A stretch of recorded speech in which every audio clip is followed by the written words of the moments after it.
बिस्मिल्लाहिर्रहमानिर्रहीम second year. आज हम देख लेते हैं क्वेश्चन नंबर 23। तो जो ये क्वेश्चन नंबर 23 है ये आपका डिफरेंस मीन का क्वेश्चन है फॉर जी डिस्ट्रीब्यूशन। तो इसके हम डाटा को समझ लेते हैं कि इस ये डाटा आपको क्या बता रहा है। तो कह रहा है in order to ascertain the age distribution of operative in is certain industry random sample of 1720 males and 1230 females are drawn the random sample means and इसमें वो क्या कह रहा है N1 जो है वो आपका 1720 ये आपका N1 है। ठीक है, आपके पास दो डाटा सेट है, एक मेल का डाटा है, एक फीमेल का डाटा है। ठीक है, आपको मैंने बताया था जो डिफरेंस मीन के क्वेश्चंस होते हैं उसमें दो डाटा सेट्स होते हैं। तो एक जो डाटा सेट है वो आपका मेल का है और जो दूसरा आपका डाटा सेट है वो फीमेल का है। तो मेल में जो आपका N1 है वो 1720 है और जो फीमेल में आपका N2 है वो 1230 है। ठीक है, फिर वो कह रहा है दी सैम्पल मीन है standard deviation were 34 years and 14 years for male. जो मेल का सैम्पल मीन है X1 बार है वो 34 है और उसका जो S1 है वो आपका 14 है। अब ये कैपिटल S1 है क्योंकि इसमें सैम्पल साइज लार्ज है। जब लार्ज सैम्पल साइज हो तो उसमें जो आपका जब सिग्मा अननोन हो तो उसमें आप कैपिटल एस की नोटेशन यूज़ करते हैं। और इसी तरह फीमेल में जो आपका X2 बार है वो आपका है 28 और आपका जो S2 है वो है आपका 11।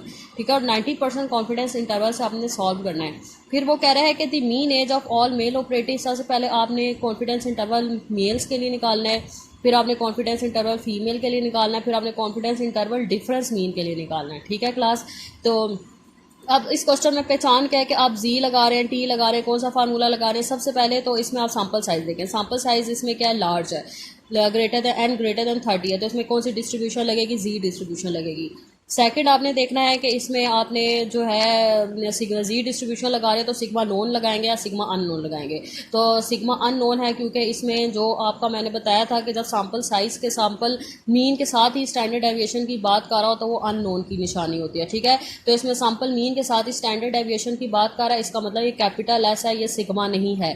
तो यहाँ से आपको पता चल रहा है कि इसमें जो आप फार्मूला लगाएंगे अननोन का फार्मूला लगाएंगे। तीसरी चीज़ अब आपने देखना है कि सिंगल डाटा सेट है या टू डाटा सेट है। अब ये टू डाटा सेट है तो उसमें जो फार्मूला लगेगा वो टू डाटा सेट वाला डिफरेंस मीन वाले फार्मूलाज लगेंगे।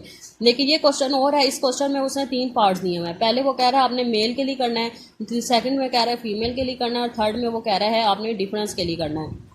पहले जब आप करेंगे इसमें N1 ये मैंने डाटा ये लिख दिया। ठीक है, तो जब आप मेल के लिए करेंगे तो इसमें मेल की नोटेशन यूज़ करेंगे जस्ट। ठीक है, क्योंकि मेल है, सिंगल डाटा सेट के लिए आप कर रहे हैं ना, तो जब सिंगल डाटा सेट के लिए आप करते हैं तो फिर आप ये सिंपल वाला फार्मूला लगाते हैं। तो भी आपने सिर्फ एक मेल के लिए आपने कॉन्फिडेंस इंटरवल निकाला, मतलब सिंगल डाटा सेट है। तो सिंगल डाटा सेट के लिए हम जो मेल का नोटेशन है मीन की और स्टैंडर्ड डेविएशन की हम यूज़ करेंगे। तो क्या यूज़ करेंगे, X1 bar plus minus Z alpha by 2 capital S1 by under root N1। तो X1 बार क्या है 34, 90% हो तो जी अल्फा बाई 2 1.645 होता है और कैपिटल S1 आपका 14 है और divided by under root N1 क्या है 1720। तो इसको आप सॉल्व करें, आपकी रेंज आ जाएगी और नीचे स्टेटमेंट लिख लें। ठीक है, फिर सेकंड पार्ट में वो कह रहा है फीमेल के लिए आपने निकालना है कॉन्फिडेंस इंटरवल। तो फीमेल के लिए आप निकालेंगे तो जाहिर बात है सिंगल डाटा सेट होगा, तो सिंगल डाटा सेट फीमेल्स की, फिर आप फीमेल्स के लिए यहाँ पे नोटेशन यूज़ कर दें। X बार की जगह यहाँ पे X2 बार आप लगा दें और यहाँ पे क्या लगा दें, S2 लगा दें और यहाँ पे क्या लगा दें, N2 लगा दें।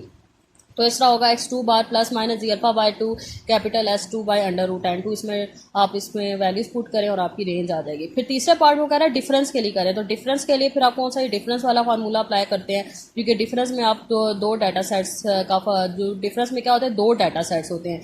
तो हम डिफरेंस में जो फार्मूला अप्लाई करते हैं वो दो डाटा सेट की नोटेशंस को यूज़ कर रहे होते हैं। तो हम क्या करेंगे, X1 bar minus X2 bar plus minus Z alpha by 2 under root S1 square capital S1 square by N1 plus capital S2 square by N2। तो इसको आप सॉल्व करें तो आपकी इस तरह ये भी इसकी भी रेंज आ जाएगी और नीचे आप स्टेटमेंट लिख लें।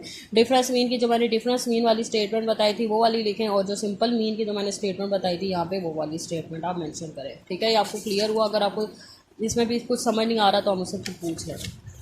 फिर अब हम नेक्स्ट टॉपिक देख लेते हैं, confidence interval for difference mean when sigma is unknown small sample। अभी आप पढ़ रहे थे confidence interval for difference mean sigma known और unknown for large sample Z distribution को आप देख रहे थे। अब आप देखेंगे confidence interval for difference mean when sigma is unknown small sample.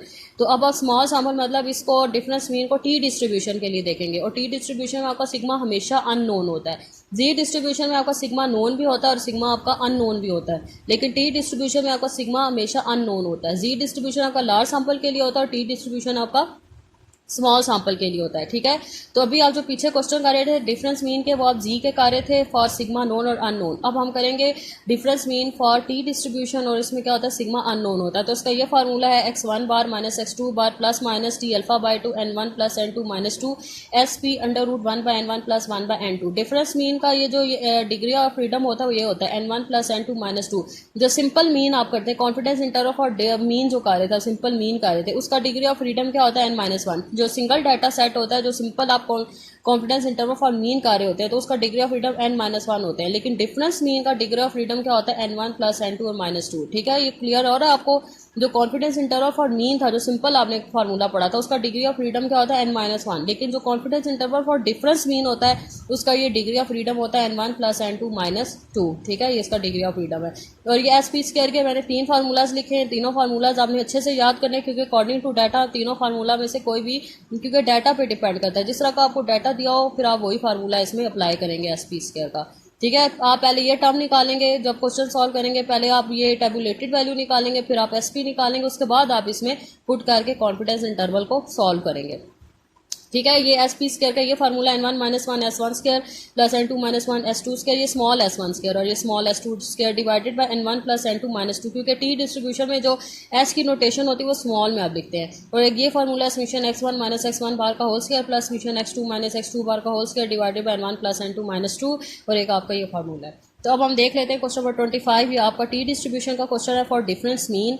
तो इसमें वो कह रहा है suppose that for random sample of size 8 from population 1 and the sample mean and standard deviation were 14.9 और 4.17 रिस्पेक्टिवली, ठीक है। दो डाटा सेट है, एक पॉपुलेशन 1 का डाटा और एक पॉपुलेशन 2 का डाटा। जो पॉपुलेशन 1 का सैंपल साइज n1 है वो 8 है, x1 बार 14.9 है और s1 स्मॉल s1 क्या है 14.4.19।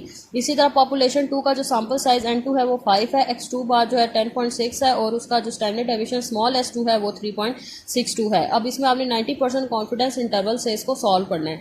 तो n1 8 है, ये मैंने सारा डाटा इस तरह लिख दिया है, ठीक है। अब आप सबसे पहले आप एस पी स्क्वायर निकालें, क्योंकि आपको जिस तरह का डाटा अब आपको s1 और s2 गिवन है और n1 n2 गिवन है, तो अब आप इसके अकॉर्डिंग ये वाला फार्मूला लगा लें एस पी स्क्वायर में n1 minus 1 s1 square plus n2 minus 1 s2 square divided by n1 plus n2 minus 2, ठीक है। इसमें वैल्यूज पुट करें, आपका एस पी स्क्वायर आ जाएगा, फिर उसका अंडर रूट लें तो आपका जब आप अंडर रूट लेंगे तो एस पी आपका आ जाएगा। अगर आप अब आपने क्या निकालना है, वो टेबुलेटेड वैल्यू निकालनी है। तो 90% आपका कॉन्फिडेंस इंटरवल है, तो उसमें अल्फा क्या होगा 10%, ठीक है। 100 से माइनस करके चेक करते हैं तो आपका अल्फा होता है। तो 100 से 90% को माइनस करें तो 10% आया, तो ये आपका अल्फा है। तो अल्फा आपका क्या बन गया 0.1।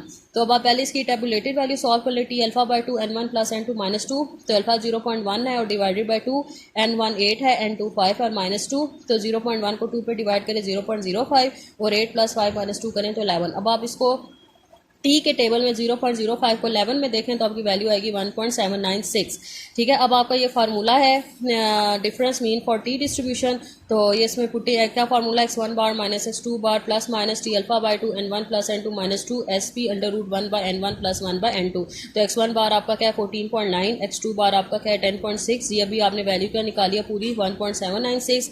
एस पी आपने क्या निकाला है 3.98 और n1 आपका क्या है 8 और n2 आपका क्या है 5। ये सारा डाटा इसमें पुट करें, ठीक है। इस तरह पुटिंग करेंगे तो ये आपकी रेंज आ जाएगी। और फिर नीचे जो डिफरेंस मीन वाली इंटरप्रिटेशन है वो लिख दें कि we are 90% confidence that our unknown population parameter μ1 and μ2 fall in above limits, ठीक है। अब आप क्वेश्चन नंबर 26 देख लें। तो क्वेश्चन नंबर 26 में वो कह रहा है n1 आपका 8 है, n2 10 है और उसने आपको ये डाटा दिया हुआ है। तो वो कह रहा है आपने 80% confidence interval for μ1 minus μ2 find करना है, ठीक है। तो अब आपका 80% कॉन्फिडेंस इंटरवल है, तो अल्फा 20% होगा, मतलब 0.2, n1 8 है, n2 आपका 10 है, x1 बार आपका 100 है और x2 बार आपका 17 है। अकॉर्डिंग टू आप डाटा अब आप एस पी स्क्वायर में ये वाला फार्मूला अप्लाई करेंगे। मैंने आपको बताया था जिस तरह का आपका डाटा हो आप एस पी स्क्वायर में फिर वही वाला फार्मूला अप्लाई करेंगे। तो इसमें सारा डाटा पुट करें, आपका एस पी आ गया 25 और फिर आप इसकी टेबुलेटेड वैल्यू निकालें और आपकी टेबुलेटेड वैल्यू 1.337 आ जाएगी और फिर उसको फार्मूले में यहाँ पुट करें और आगे इसको आप खुद सॉल्व करें, ठीक है। क्लियर हुआ। अब हम देख लेते हैं क्वेश्चन नंबर 27। तो क्वेश्चन नंबर 27 में आपका n1 12 है, समीशन x1 348 है, समीशन x1 स्क्वायर 10312 है, n2 12 है, समीशन x2 420 है, समीशन x2 स्क्वायर 14832 है। अपने 98% कॉन्फिडेंस इंटरवल फॉर μ2 माइनस μ1 करना है। अब हमको क्या कह रहा है μ2 माइनस μ1, अगर आपको इस तरह की नोटेशन दी हो जिसमें आपको कहा कहे कि μ2 माइनस μ1, वैसे आपको वो क्या कहता है क्वेश्चन में μ1 माइनस μ2, लेकिन अगर वो कभी इस तरह दे दे कि μ2 माइनस μ1 तो फिर आप फार्मूला इस तरह यूज़ करेंगे x2 bar minus x1 bar plus minus t alpha by two n1 plus n2 minus 2 sp under root 1 by n1 plus 1 by 2, सारी चीज़ वही रहेगी, बस ये मीन चेंज हो जाएगा x2 बार माइनस x1 बार। ये आपने कब करना है? अगर क्वेश्चन में गिवन हो μ2 माइनस μ1, ठीक है। अगर क्वेश्चन में गिवन हो μ2 माइनस μ1 तो फिर आप यहाँ पे क्या लिख देंगे x2 बार माइनस x1 बार, ठीक है। ये तब करना है अगर आपको μ2 माइनस μ1 का हो, वरना आप सिंपल यही वाला फार्मूला यूज करते हैं x1 माइनस x2 बार। लेकिन अगर आपको क्वेश्चन में गिवन हो कि कॉन्फिडेंस इंटरवल फॉर μ2 माइनस μ1 निकालें तो फिर आप ये करते हैं x2 बार माइनस x1 बार, बाकी जो उसका फार्मूला आप लिख लेते हैं, ठीक है। अगर आपको इस तरह का अगर आपको μ1 माइनस μ2 का हो तो फिर आप सिंपल ये लगाते हैं, लेकिन अगर μ2 माइनस μ1 का हो तो फिर आप ये वाला इस तरीके से इसको सॉल्व करेंगे। अब 98% कॉन्फिडेंस इंटरवल है तो अल्फा आपका 2% होगा, मतलब 0.2, और एक्स बार आप डाटा आपको इस तरह का गिवन है, इसमें से x1 बार और x2 बार निकालें, और अकॉर्डिंग टू डाटा अब आप SP स्क्वायर में ये वाला फार्मूला लगाएं, इसमें पुटिंग करें तो आपका SP स्क्वायर 16 आ जाएगा, और अंडर रूट लें तो SP 4 आ जाएगा। इसी तरह आप इसकी टेबुलेटेड वैल्यू निकालें तो टेबुलेटेड वैल्यू आपकी आ जाएगी 2.508, और फिर उसको आप इस फार्मूले में पुट करके आगे सॉल्व कर लें। बहुत सिंपल मेथड है, ईजी मेथड है, आप इसको सारा सॉल्व करें। अब हम देख लेते हैं क्वेश्चन नंबर 28। तो क्वेश्चन नंबर 28 में आपको ये दो डाटा सेट दिए हुए हैं, सैम्पल 1 और सैम्पल 2 का डाटा सेट दिया हुआ है। सैम्पल 1 फर्स्ट डाटा सेट है और सैम्पल 2 आपका सेकंड डाटा सेट है। अब वो कह रहा है कि compute 90% confidence interval for difference mean, ठीक है। आपने 90% confidence interval for difference mean के लिए इसको सॉल्व करना है। तो इसमें अब आपके पास दो डाटा सेट हैं, जो इस फर्स्ट डाटा में आपका n1 6 है और सेकंड डाटा में आपका n2 का 7। इस फर्स्ट डाटा को आप प्लस करें सबको तो समीशन x1 क्या आ जाएगा 72, और इस सेकंड डाटा को सबको प्लस करें तो समीशन x2 क्या आ जाएगा 56। इसी तरह फर्स्ट डाटा का सबका स्क्वायर लेके सम करें तो समीशन x1 स्क्वायर क्या आ जाएगा 948। इसी तरह सेकंड डाटा सेट के तमाम वैल्यूज़ को स्क्वायर लेके प्लस करें तो समीशन x2 स्क्वायर क्या आ जाएगा 560। तो अब आप इसमें से x1 बार और x2 बार निकालें, SP स्क्वायर निकालें, क्योंकि आपके पास आपने अकॉर्डिंग टू डाटा अब ये अगर आपको इस तरह का टेबल दिया हो तो फिर आप सिंपल SP स्क्वायर का ये वाला फार्मूला लगा लें, ये ईजी होता है इसके लिए, ठीक है। अगर आपको इस तरह का टेबल में डाटा दिया हो तो फिर आप SP स्क्वायर का ये वाला फार्मूला लगा लेंगे, ईजी। इस फार्मूले से आपका ईजीली SP स्क्वायर आ जाएगा। और SP स्क्वायर निकाले, फिर SP निकाले, फिर ये टेबुलेटेड वैल्यू निकालें, फिर फार्मूले में पुटिंग करके इसकी रेंज निकालें और नीचे इंटरप्रिटेशन लिखें, ठीक है। इसको आपने खुद सॉल्व करना है, ठीक है। अब आपकी ये डायरी है कि आपने लॉन्ग क्वेश्चन नंबर 23 to 28 ये आपका होमवर्क है, आपने इसको करना है। और एक शॉर्ट क्वेश्चन है वो क्वेश्चन नंबर 42, ये भी आपने अपने रजिस्टर पे करना है, ठीक है। ये करके आपने मुझे चेक करवाना है, ये आपकी असाइनमेंट है। और अगर आपको कोई चीज़ समझ नहीं आती तो आप मुझसे पूछ लें। अल्लाह हाफिज़।